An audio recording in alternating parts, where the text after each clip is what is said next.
اور یہ جو چھوٹی سی مسجد آپ کو نظر آ رہی ہے، یہ وہ مبارک مقام ہے جب اللہ کے رسول صلی اللہ علیہ وسلم طائف کی سرزمین پر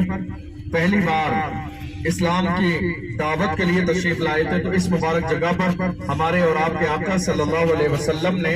قیام فرمایا، اور اسی مبارک مناسبت کی بنیاد پر یہاں مسجد تعمیر کر دی گئی ہے جس کی ہم اور آپ زیارت کر رہے ہیں۔ انگور کا باغ تھا یہ، اللہ کے رسول صلی اللہ علیہ وسلم جس میں تشریف لائے تھے حضرت زید بن حارثہ رضی اللہ عنہ کے ساتھ، اور اسی باغ میں سے انگور کا ایک خوشہ پیش کیا گیا تھا حضور کی بارگاہ میں، اور حضرت عداس جو یہاں موجود تھے اس وقت مسیحی تھے اور حضور صلی اللہ علیہ وسلم کی دعوت پر اسلام کے دامن سے وابستہ ہوئے۔ تو یہ باغ دیکھیے 1400 سال سے زیادہ پرانا باغ ہے، لیکن الحمدللہ آج بھی اس کی نشانی موجود ہے۔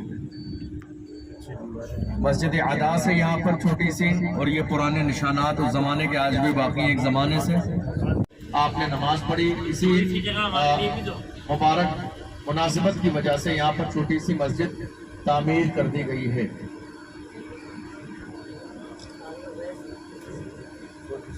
مسجد حضرت علی رضی اللہ عنہ حیرت کی بات ہے نا، یہ تقریباً 1400 سال کا زمانہ گزر گیا، 1400 سال کا زمانہ گزر گیا، ان دیواروں کو، ان نشانوں کو الحمدللہ آج بھی ویسے ہی محفوظ ہے۔